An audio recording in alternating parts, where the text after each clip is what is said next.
Querido aluno, a paz do Senhor Jesus Cristo, chegamos à última lição de nosso manual, lição de número 10, Escatologia Bíblica. Eu posso imaginar que talvez você tivesse bastante ansiedade a respeito desse conteúdo, afinal de contas, trata-se de uma das coisas que nós, os cristãos, mais temos curiosidade, interesse e também medo quando estudamos a palavra de Deus, a doutrina das últimas coisas. Mas eu quero deixar você menos ansioso, porque esta lição, nem de longe, supre todas as perguntas que naturalmente aparecem quando estudamos escatologia. Ela deve ser considerada e associada a outros dois conteúdos que são oferecidos pela ETAD. Um deles é Livros Apocalípticos, que reúne o conjunto dos textos proféticos escatológicos do profeta Daniel e do próprio livro do Apocalipse. E o outro conteúdo é a disciplina Escatologia Bíblica, onde de forma bem detida, bem ampliada, nós estudamos não apenas o que está esboçado na lição de número 10, mas também aquilo que já foi apresentado em livros apocalípticos. Então temos aí 3 bons conteúdos a respeito de escatologia bíblica em nosso currículo da ETAD. Mas vamos à lição de número 10, que, como eu disse, apresenta um panorama muito bom, mas um panorama a respeito de escatologia bíblica. A doutrina das últimas coisas é o título de nossa lição. Nosso esboço para esta aula é o arrebatamento da igreja, após o arrebatamento da igreja, a grande tribulação, a volta de Jesus, o milênio e eventos finais.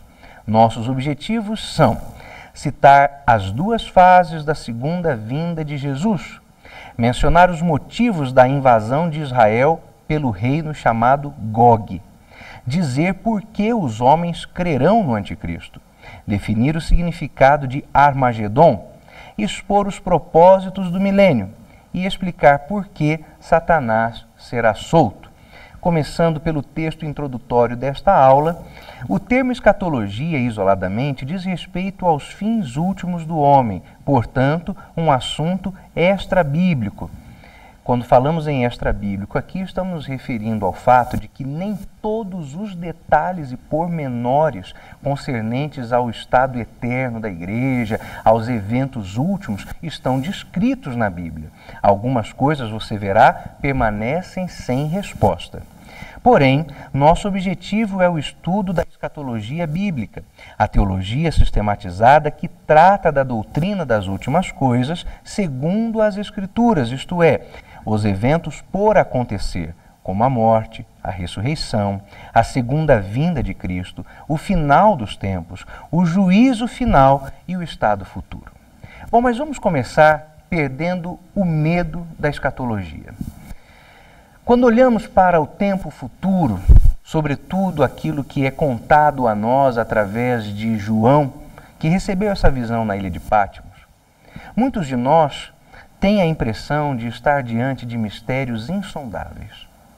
Para isso, vamos ao versículo de número 1 do livro do Apocalipse, e esse versículo nos dirá o seguinte: nós recebemos por Cristo uma revelação das últimas coisas. Ora, se Cristo está revelando, é porque para nós é possível compreender o que está sendo contado. E ainda que um ou outro detalhe, uma ou outra questão possa não ser compreendida e permaneça como uma dúvida insanável, incurável, a parte substancial dessa revelação é facilmente compreendida. Apocalipse capítulo 1, verso 1 nos diz assim: revelação de Jesus Cristo, a qual Deus lhe deu. Pausa. Se essa revelação é de Jesus, a qual Deus lhe deu, já vamos desfazer aí um mito. Muitas pessoas dizem: o filho não sabe a hora de voltar e arrebatar a igreja. É lógico que sabe, porque se não soubesse, não seria dito por João que Deus deu a revelação a Cristo. Vou repetir: revelação de Jesus Cristo, a qual Deus lhe deu. Quando disse Cristo que nem o filho sabe, Estava ele falando talvez de um momento transitório dentro de seu ministério. Agora ele sabe. Então calma, Jesus não vai se atrasar. Revelação de Jesus Cristo, a qual Deus lhe deu, para mostrar aos seus servos as coisas que brevemente hão de acontecer. Quem são estes servos? No primeiro momento e no contexto imediato do livro do Apocalipse, os cristãos das 7 igrejas da Ásia Menor. De forma mais ampliada, nós mesmos. As coisas que brevemente hão de acontecer, e pelo seu anjo as enviou e a testificou a João, seu servo. Então não há enigmas, há uma revelação. O Apocalipse é muito mais fácil do que nós podemos supor, ou mesmo até acreditar que seja. O texto de número 1 de nosso livro diz o arrebatamento da igreja. A segunda vinda de Jesus se dará em 2 fases distintas. A primeira diz respeito ao arrebatamento da igreja. Isto concerne somente a igreja fiel que o espera velando.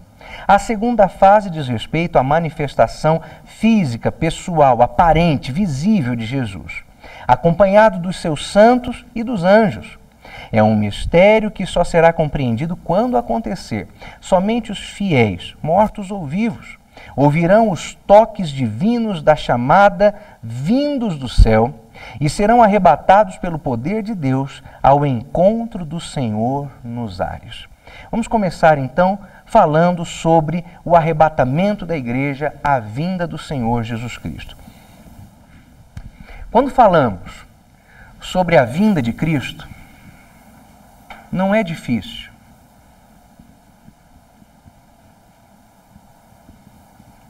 Estamos falando de, atenção, um evento em 2 fases. Na primeira fase, a igreja vai para Cristo. Na segunda, a igreja vem com Cristo.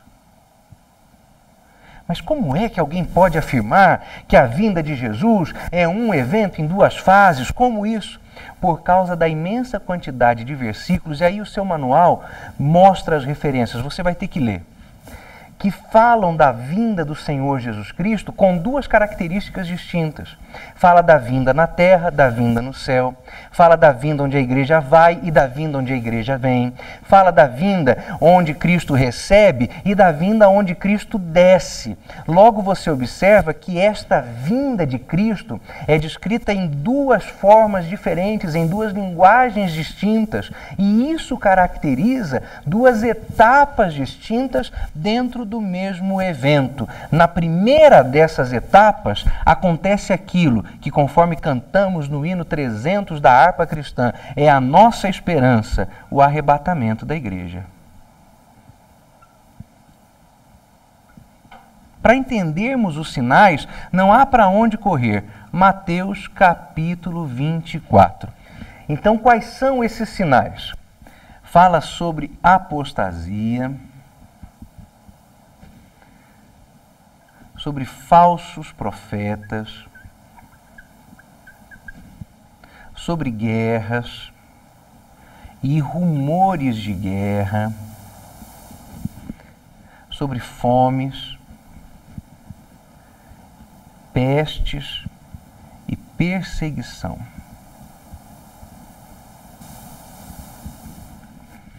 Estas coisas, alguém pode pensar, acontecem no mundo desde sempre. É fato, e eu não discordo de você. Mas Cristo cita isto como um sinal e como uma escalada. Observe como é que é construída a narrativa profética falada, apresentada pelo próprio Senhor Jesus. Aliás, nós dissemos, quando falamos sobre cristologia, que o ministério profético de Cristo é por nós o menos explorado. E veja o que é que estamos desprezando quando não ressaltamos o ministério profético de Cristo. Mateus 24 está aí, é um sermão profético. E Cristo conta esses sinais como se eles fossem avançando. Ao falar, por exemplo, sobre apostasia, o Senhor Jesus já conhecia a apostasia, os hebreus conheciam a apostasia, os judeus testemunhavam a apostasia. No período interbíblico, foi uma constante dentro de Israel, no período dos reis, também por causa da idolatria. E observe que a apostasia sempre houve na história da igreja cristã, mas nunca tão intensa como agora. Os falsos profetas nunca se multiplicaram tanto como hoje. Guerras e rumores de guerras. Na Faetade existe um livro chamado Identidade Teológica. É de minha autoria. Neste livro há um capítulo que trata sobre a teologia da história. Nele há uma tabela muito detalhada com todas as guerras praticadas no mundo, desde o 5º século antes de Cristo até hoje, e você verá a multiplicação, não apenas dos eventos bélicos, mas da quantidade de países e de mortos que foram feitos por causa destas guerras. Mas eu quero chamar a sua atenção para uma comparação rápida entre o século XX e o século XXI, que nem bem começou direito, e já é o século mais belicoso, mais violento da história do mundo. Cristo fala sobre fomes e pestes. É lógico que fomes e pestes sempre aconteceram, e alguém pode vir a imaginar, como assim pestes e mortandades agora, no momento de grande evolução e desenvolvimento científico?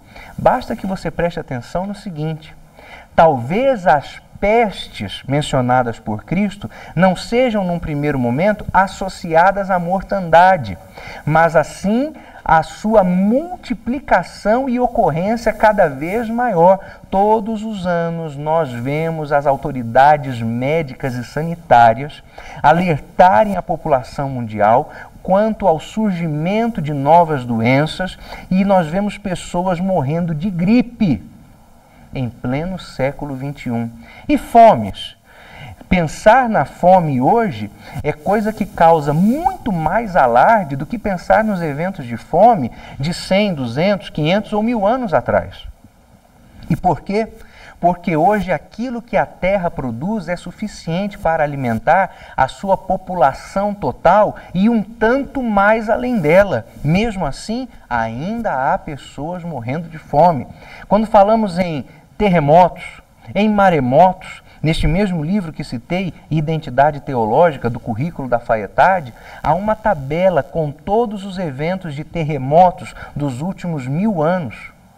E lá você verá que a quantidade deles não apenas multiplicou-se, mas o número de mortos também aumentou muito.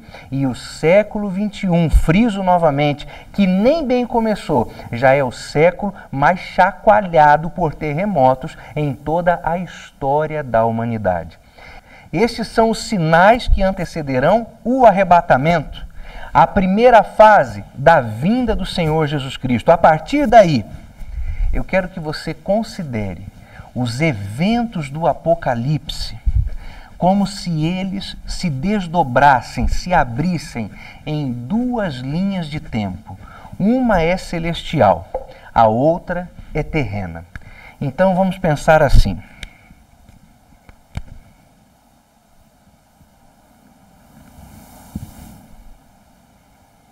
Aqui acontece arrebatamento.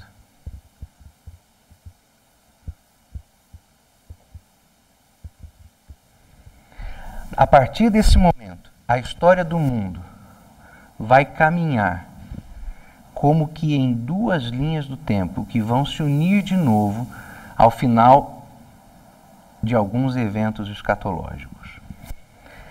No céu, nós vamos ter duas ocorrências muito interessantes.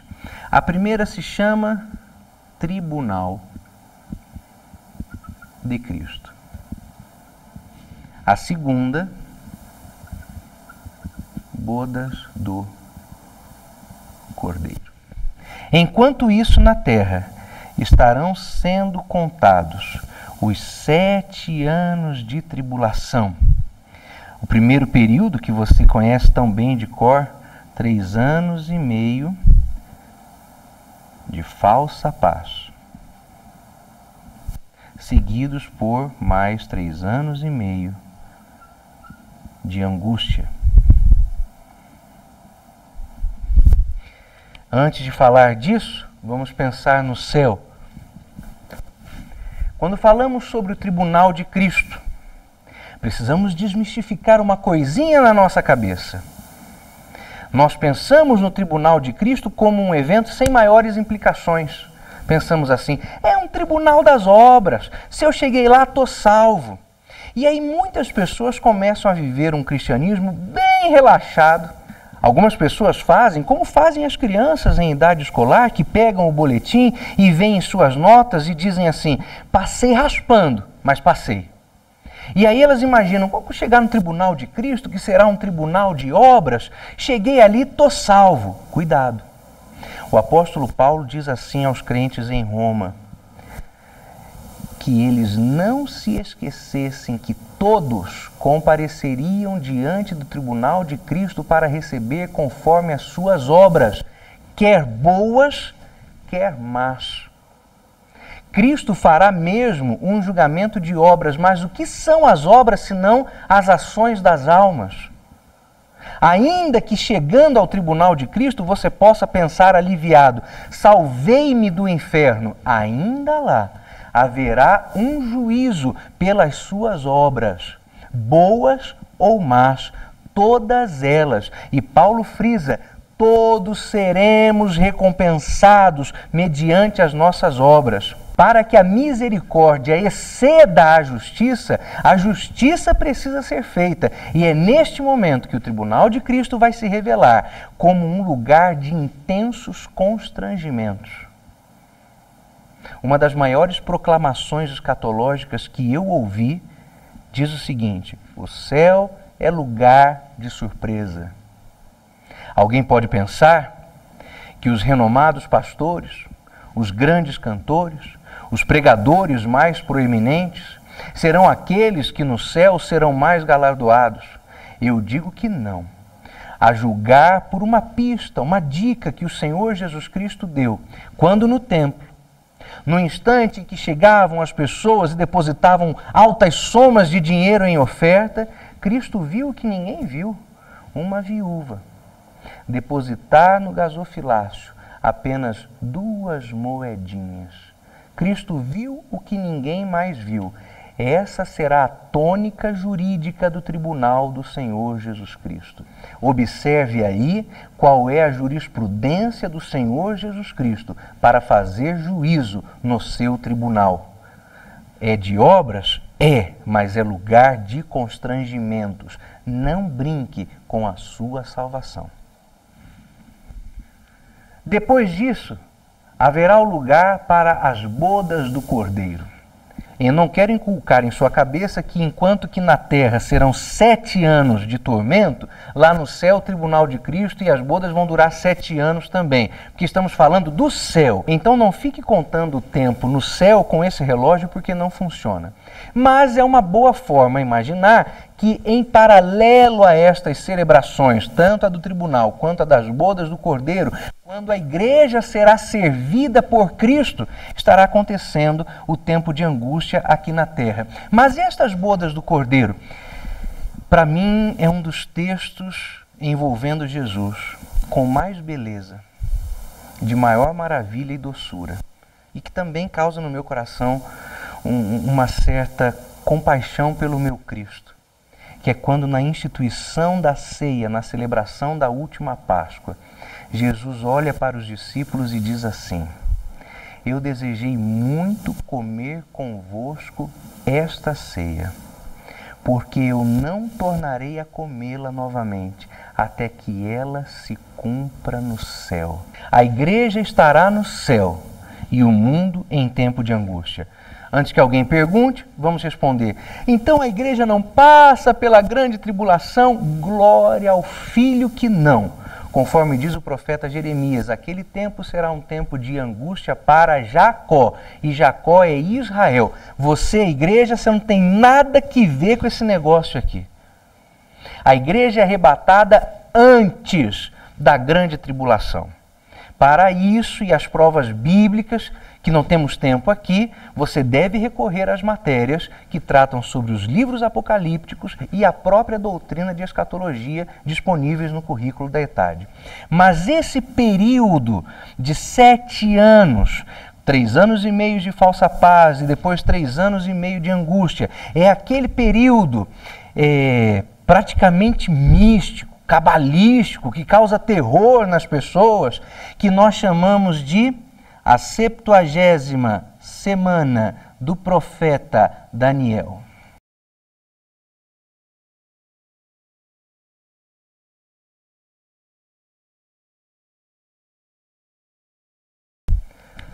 Septuagésima semana de Daniel. Esta 70ª semana é profetizada pelo servo de Deus como sendo o período em que a igreja, já sacada da terra, está no céu com o Senhor, e a ira de Deus é derramada sobre a terra. Nesse período de 7 anos, divididos em 2 momentos de 3 anos e meio, acontece a manifestação do espírito do anticristo. As pessoas sempre tendem a perguntar agora: quem será o anticristo? Eu tenho a resposta para você. Não dá para saber, nem o diabo sabe.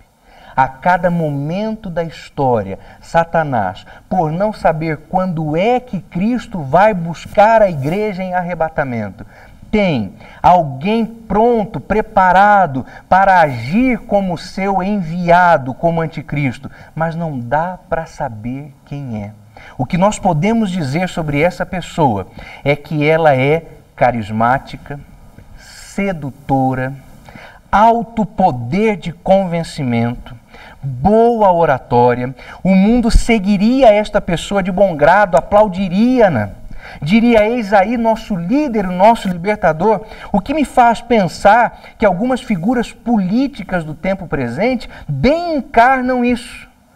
Talvez o diabo tenha, nessas figuras políticas proeminentes, universais, aquele que ele sacará e de quem vai se apoderar com seu espírito imundo para fazer cumprir os seus desejos durante o período da grande tribulação.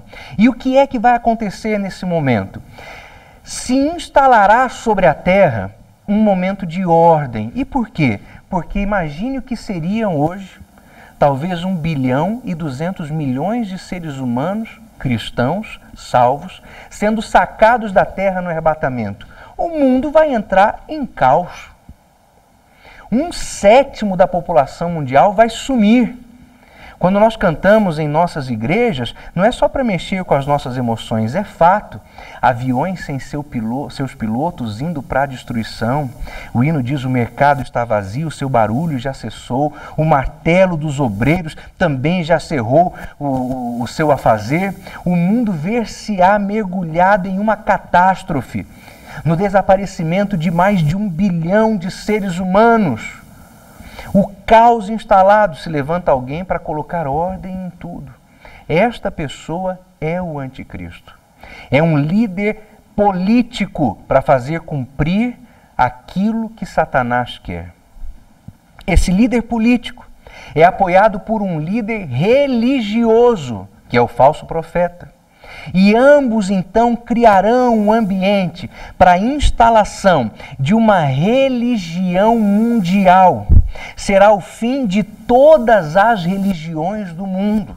Alguém pensa que o diabo vai perseguir apenas os eventuais crentes desviados, arrependidos, que voltando para as igrejas vazias quererão se encontrar com Jesus. O diabo fechará todas as religiões. Do catolicismo ao hinduísmo, passando pelo budismo, pelo islamismo, pela macumba, porque nos diz a palavra de Deus: eis que ele se levantará contra tudo que se chama culto, contra tudo que se chama Deus, porque ele quererá ser adorado diretamente por todos. Quem adora falsos deuses, você sabe, adora indiretamente o diabo, mas o diabo não quererá mais ser adorado indiretamente, ele quererá ser venerado diretamente. Será o fim de toda a religião e o diabo estará poderoso, reinando. Mas ele enganará muitos, e dentre estes muitos que ele enganará, está o próprio povo de Deus, o próprio Israel étnico, o Israel moderno, que fará uma aliança, uma espécie de pacto de não agressão com o anticristo e a delegação de nações que ele lidera. E aí ele garantirá a Israel a promessa de liberdade de culto para que Israel possa oferecer seus sacrifícios. Nós ficamos muito atentos a esse momento e nutrimos por isso muita curiosidade, porque sabemos que para que isso aconteça, será preciso que o santo templo em Israel seja reconstruído. E no lugar aonde estaria ou virá a estar o santo templo em Israel, há um monumento chamado Domo da Rocha, não é uma mesquita. É um monumento muçulmano e aquilo precisa vir ao chão para que o templo se erga naquele lugar. E as pessoas ficam especulando, será antes ou será depois da volta de Jesus? Não sei, mas aquilo vai cair e o templo vai se erguer. E aqui, no meio da grande tribulação, quando forem encerrados os 3 anos e meio de falsa paz, iniciarem-se os próximos 3 anos e meio de angústia, Satanás vai profanar o templo, vai se assentar no santo lugar e requerer a adoração. É o que disse Cristo em Mateus capítulo 24, quando falou assim: e quando virdes a abominação do santo lugar de que falou o profeta Daniel, quem lê, entenda. Tem gente que pensa que esse versículo é a profanação do templo por Antíoco Epifânio. Não, não é. O Senhor Jesus já está falando de questões futuras, escatológicas, sinais que se mostrarão dentro do próprio período da grande tribulação. E aí, conforme o nosso livro nos mostra, e a Bíblia também, ao final do período da grande tribulação, o diabo armará um levante internacional contra Israel para tentar aniquilar de uma vez por todas o povo de Deus. Falando sobre isso a alguns alunos, alguns dias atrás, alguém me disse assim: mas como é tolo Satanás, se nós já sabemos que ele vai perder, ele também sabe, por que ele vai se meter nessa guerra então? Porque Satanás de tolo não tem nada, mas ele tem tudo de destruidor. Que ele perderá, ele sabe, mas ele quererá arrastar para esta destruição tantas pessoas quantas ele puder. É por isso que ele não deixará de fazer isso. E então se levantará uma conjuração de nações vinda do norte, que a Bíblia identifica como Gog. Durante o período da Guerra Fria, todos diziam que era a Rússia. Agora já vejo pessoas dizendo que é a China. Se Jesus demorar mais um pouco, o mapa geopolítico do mundo vai mudar e vai saber que outra nação vão dizer que é esta. O fato é que essa nação vem do norte, contra Israel. E Israel vai procurar estar escondido no deserto, onde estará abrigado sob as asas da grande águia. Que águia é essa? Já ouvi alguém dizer, talvez seja a própria nação dos Estados Unidos, que tem como símbolo a águia. A Bíblia não dá nem margem para pensar isso. Israel estará protegido no deserto. Mas quando vier a conjuração de nações lideradas por Gog, cercará Israel no vale do Megido. E ali Israel estará prestes a ser dominado, exterminado. E é nesse momento que as linhas de tempo do céu e da terra se juntam, quando acontecerá o evento mais glorioso de toda a história da humanidade, chamado de parousia. Que é isso? É a manifestação visível.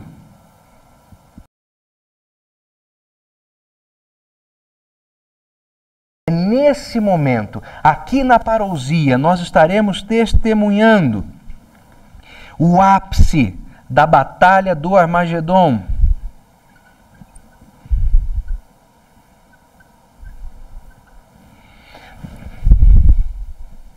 Esta é a batalha liderada por essa conjuração de nações lideradas por um reino do norte. Se voltará contra Israel. Neste momento, o Senhor Jesus Cristo irá revelar-se visivelmente. Salvará Israel. E aí se cumprirá outro texto de Mateus 24 que diz assim: e o evangelho deste reino será pregado em toda a terra, e aí virá o fim. Tem gente que acha que esse versículo tem a ver com a pregação, o evangelismo que a igreja deve fazer sobre toda a terra. Eu já vi gente dizer assim: vamos evangelizar logo, para Jesus voltar logo. Gente, não vamos ser inocentes. Se nós pudéssemos acelerar a volta de Jesus evangelizando todos, a doutrina da iminência do arrebatamento estaria quebrada. Você poderia manipular os fatos escatológicos evangelizando ou deixando de evangelizar.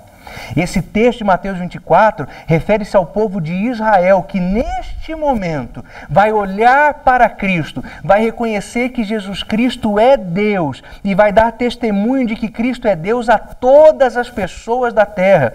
Todos verão? Claro! Se a tecnologia de hoje está como está, imagine, se Cristo tardar talvez mais 10 anos, embora eu creia que ele deva voltar daqui a pouquinho no final dessa aula, todos verão. Não falta tecnologia para isso. Todos verão celulares, internet, televisão, TV a cabo, vai aparecer documentários sobre isso, as notícias, haverá pastores e teólogos aqui dizendo: é verdade, é Jesus mesmo, eu tinha que estar vindo com ele, mas eu fiquei porque eu pequei. E isto acontecerá. Todo olho verá Jesus Cristo voltando para salvar Israel. Nesse momento, inicia-se um período glorioso, que é o instante em que a profecia de Joel, capítulo 2,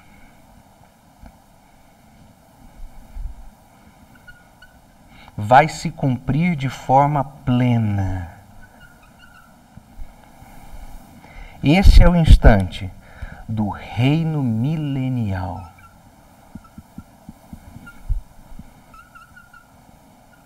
Agora veja a nossa simplicidade, que ficamos pensando no reino milenial, de acordo com aquelas gravuras das testemunhas de Jeová, da igreja mórmon, dos adventistas, todo mundo bonitinho, bem vestido, bem arrumado, comendo aquelas frutas tão belas e tão maravilhosas.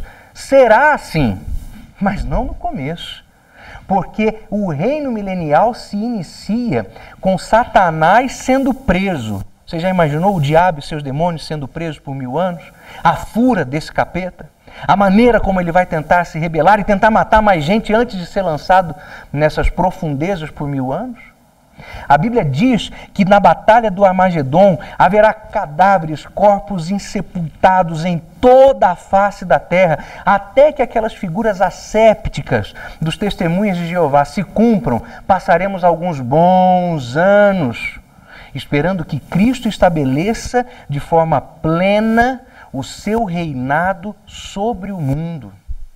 É quando diz a carta aos Hebreus: e a qual de seus anjos disse: assenta-te agora à minha direita, até que eu coloque os teus inimigos por escabelo dos teus pés. Esse é o momento em que os inimigos de Cristo estarão derrotados para sempre.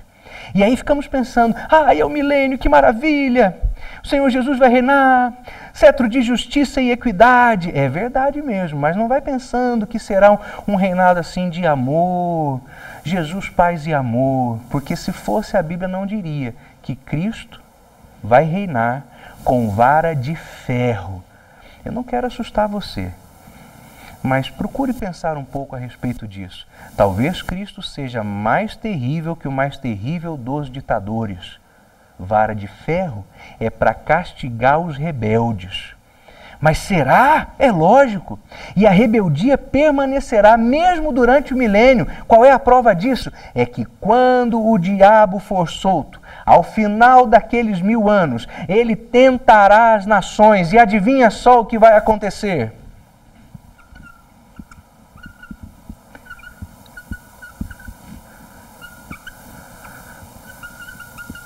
Tentação das nações, e as nações seguirão após o diabo, contra Cristo.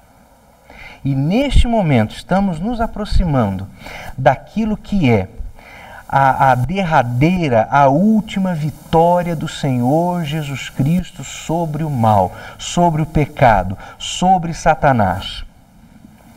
Jesus Cristo, de uma vez por todas, vencerá ao diabo.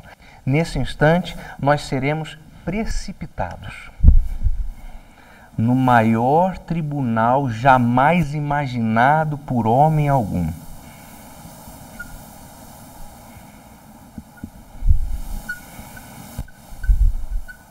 É o dia do juízo final. É nesse momento que toda língua confessará, todo joelho se dobrará e confessará, reconhecerá que Jesus Cristo é Deus, para a glória de Deus o Pai. Nós veremos chegar diante de Deus os ditadores, os ateus famosos. Viremos chegar diante de Cristo aqueles que se voltaram contra Israel, contra a igreja. Haverá uma fila diante de Jesus só de papas, outra só de ditadores, outra só de pastores desviados. E todos eles vão dobrar os joelhos e vão dizer: Senhor, Jesus Cristo é Deus mesmo. E eu pequei. E o Senhor Jesus olhará para essas pessoas e dirá assim a estes falsos líderes religiosos: eu não te conheço. Apartai-vos de mim para o fogo eterno da perdição. Nós veremos estudiosos, acadêmicos. É o dia em que Richard Dawkins vai aparecer diante de Deus e vai dizer: eu estava errado mesmo, Jesus Cristo existe e agora eu vou para o inferno. E vai, porque naquele momento Deus estabelecerá a justiça dele. E nenhuma dessas pessoas irá ao inferno sem saber o porquê de estar seguindo para lá. Este é o momento em que se abrirão livros. O livro da consciência, o livro da natureza, o livro da lei, o livro do evangelho, o livro da nossa memória, que o nosso manual explica de forma tão rica, que é a memória dos nossos remorsos, ou senão dos nossos, daqueles que vão enfrentar o juízo final. O livro dos atos dos homens, o livro da vida. Mas, se estamos falando de um tribunal, eu não quero criar nenhuma dúvida em seu coração, só quero que você pense. Se é tribunal, se tem juízo, se tem julgamento, se há todos esses livros, é porque talvez chegue diante de Deus naquele momento alguém dizendo: eu nunca ouvi falar, ninguém nunca pregou disso para mim. Eu jamais ouvi dizer que houvesse Deus, que houvesse Cristo, que houvesse Bíblia, harpa cristã, Assembleia de Deus, Igreja Batista, não sei nem o que é isso. Eu vivia numa tribo intocada, autóctone, enfiada no meio do mato, na África subsaariana. Nunca chegou um missionário lá para falar de Jesus para mim. Aí Deus vai abrir estes livros e vai ver o seguinte: é verdade. E quando você olhava para a natureza, você dizia: tudo isso aqui só pode ter sido feito pela mão de um Deus só.